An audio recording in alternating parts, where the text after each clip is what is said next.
Selamat sore, Selamat Mas Daniel. Terima kasih waktunya mau Terima kasih. join dan berpartisipasi di acaranya Rel Edu Park. Iya. Sebuah kesempatan nih kita di tengah-tengah waktu sibuknya Mas Daniel menyempatkan waktu pengen ngobrol. Banyak banget ya, mungkin waktunya nggak sempet tapi ya at least we have something to discuss about lah ya. Sure. Mas Daniel cerita dong, what is your journey? Bagaimana bisa sampai di titik ini sebagai sutradara? Diawali dari pecinta film dari kecil, tapi di zaman saya dulu sekolah film itu kurang dimengerti oleh publik ya. Saya besar di era 90-an, jadi kuliah di tahun 2000-an. Di era-era itu sekolah film baru dihitung jari lah gitu, dan orang tua kita dulu nggak tahu film itu harus sekolah, kemudian mau jadi apa di dunia film tuh nggak ada pandangan itu. Jadi sebagai pecinta film sempat lost gitu untuk menyalurkan minat bakat itu kemana, nggak punya ruangnya gitu. Akhirnya butuh waktu untuk akhirnya nyasar-nyasar dulu ke kampus-kampus lain, baru kemudian ketemu sekolah film IKJ itu Universitas Jakarta. Jadi sebelumnya udah pernah di universitas lain dulu baru masuk Iya, betul. Pernah di jurusan-jurusan lain dulu, nyari-nyari pencarian jati diri, kemudian baru ketemu IKJ sekolah film, dan nah ini dia nih yang dari dulu aku suka, kemudian ternyata ada ilmunya, ada industrinya, akhirnya ya bertumbuh di situ. Oh gitu. Oke. Dari awal sudah mau menjadi sutradara atau ada bagian-bagian dari produksi film yang Mas alami dulu? Ketika masuk di IKJ baru tahu bahwa di belakang layar itu ada begitu banyak profesi. Ada sutradara, penulis, kamera, editor, wardrobe, makeup segala macam, sound, departemen gitu. Baru tahu di situ. Oh gitu. Sehingga tidak langsung menyadari apakah saya sutradara atau siapa. Jadi waktu awal masuk mau mencoba semua departemen dulu. Semua departemen dicoba, dilakukan. Dan memang semua harus mengerti basicnya gitu. Tapi kemudian muncul dua major yang saya suka dan saya ngerasa mudah untuk melakukannya, karena mungkin itu yang porsinya lebih banyak di diri saya, yaitu penulis dan sutradara. Oh. So jadi sebelumnya Mas memang senang menulis atau baru tahu ternyata Suka mendongeng, kemudian dongeng itu kemudian belajar untuk disampaikan secara visual sehingga jadi sutradara, dan visual itu disampaikan dalam bentuk kata-kata sehingga menjadi penulis gitu. Nah itu baru belajar belakangan itu soal gitu. Visualisasi dan bagaimana menyusun kata-kata, diksinya apa untuk menyampaikan beberapa kata tapi bisa menimbulkan visual di kepala yang baca, itu butuh belajar belakangan itu. Oh gitu. Dan belajarnya harus di institusi seperti IKJ atau gimana? Saya rasa kalau sekarang tidak harus institusi ya. Di era saya saya waktu itu harus secara formal karena tidak menemukan edukasi lain selain di situ, platform lain. Tapi kalau sekarang saya rasa banyak sekali platform yang mengajarkan itu gitu. Yang harus adalah kita mau belajar dan ada gurunya. Harus ada yang ngajarin gitu, baru kemudian ketemulah. Nah bisa sendiri ya itu menulis skenario atau menjadi sutradara? Sendiri, otodidak saya rasa bisa, tapi otodidak pun saya rasa harus menemukan guru dalam tanda kutip, entah itu memang senior yang mengajarkan kita, mentor, ataukah source pengetahuan yang valid gitu ya, sehingga kita nggak salah ilmu gitu ya. Jadi yang saya suka dari otodidak adalah keliaran dia dalam mencari ilmu, hausnya dia. Tapi hati-hati bahwa ada pengetahuan di luar sana yang mungkin malah nggak pas gitu ya, nggak cocok atau butuh dielaborate lebih jauh. Jadi butuhnya mentor itu untuk meluruskan itu gitu. Kita googling misalkan dapat pemahaman tentang teori psikologi warna atau kamera angle gitu. Mungkin kita bisa coba-coba gitu, langsung eksekusi dengan resiko salah, tapi dengan adanya mentor gitu akan bisa meluruskan dari bisa mengoreksi kita. Oh kamu itu kurangnya di sini nih, pemahamannya harusnya gini misalkan. Walaupun tentu dengan lagi-lagi keliaran keingintahuan kita, mentor pun bisa kita debat balik gitu ya, untuk kita dapat argumentasi. Dan dengan demikian akhirnya ilmu jadi berkembang di dunia film. Iya, oke. Menurut Mas Daniel, industri perfilman sekarang tuh seperti apa sih? Industri kita sempat jatuh ketika pandemi, sempat sehat banget sebelum pandemi, sempat jatuh ketika pandemi, dan sekarang lagi naik-naiknya lagi nih. Bangun-bangunnya lagi. Lagi bangun-bangunnya lagi sehat bahkan. Dan demand untuk karya film ataupun series itu tinggi sekali. Tidak hanya untuk bioskop, tapi juga untuk online platform ya, streaming, OTT itu demand-nya tinggi sekali, sehingga kita kekurangan SDM. Kekurangan SDM, bahkan di industri tarik-tarikan kru, kemudian cari kru yang cocok, yang bagus bareng kita itu susah jadwalnya gitu. Harus nunggu 1 tahun lagi untuk bisa sama dia misalkan. Sehingga banyak produser yang membooking kru itu bisa 1 tahun 2 tahun ke depan gitu, untuk karena itu tadi begitu banyak demand, PH baru juga makin banyak, tapi SDM-nya itu lagi. Jadi senang banget kalau suatu hari, dan sudah dimulai oleh Bu Fafa, ada sebuah institusi pendidikan seperti Real Edu Park ini yang ngasih kesempatan ke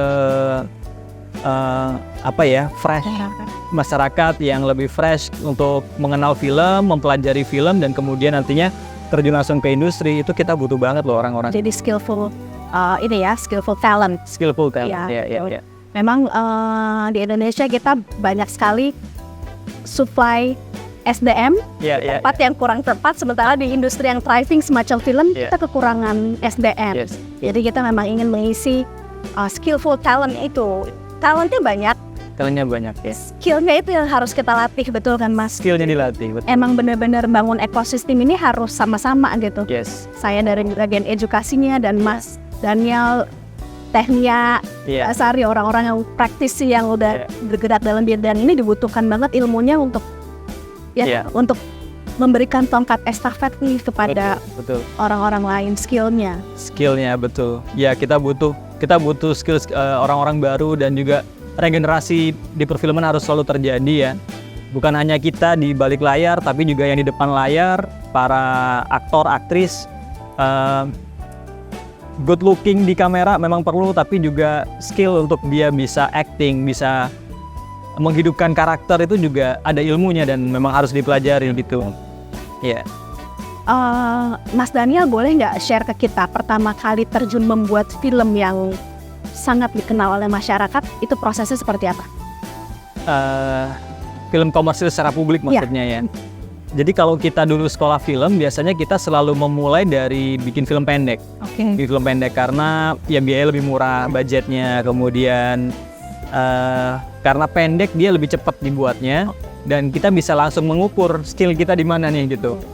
Dipertontonkan ke teman-teman dulu misalkan, atau dikirim ke festival film, itu akan menjadi bar kita untuk kita tahu di mana posisi kita gitu. Baru kemudian seringkali itu jadi batu loncatan ke industri.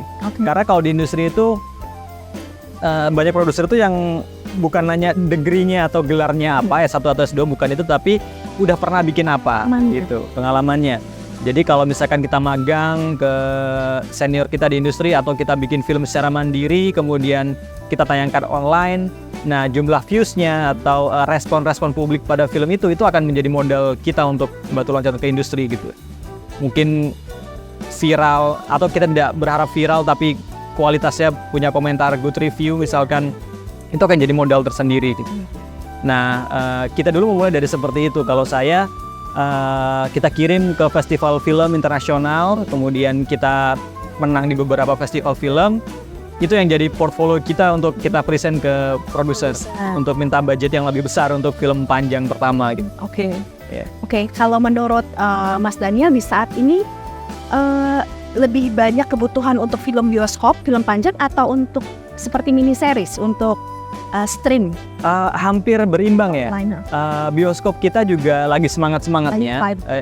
Setelah pandemi ya. Setelah pandemi, benar. Film Indonesia dapat kepercayaan lagi, jutaan penonton. Film horor ataupun drama bisa dapat 1 juta penonton lebih, apalagi horor sekarangnya yang dapat banyak perhatian. Streaming platform juga gitu, semua mau bikin original seriesnya, kayak Netflix mau bikin original, Disney Plus, Amazon Prime di kita, banyak yang pengen membuat originalnya, WeTV misalkan. Itu sebenarnya peluang banget untuk kita para filmmaker itu berkarya. Lebih banyak ruang media tayangnya lebih banyak, tidak hanya bioskop tapi juga di streaming platform. Cita-cita Mas Daniel apa nih? Pengen bikin film apa nih yang belum kesampaian? Aduh, banyak banget kalau cita-cita ya.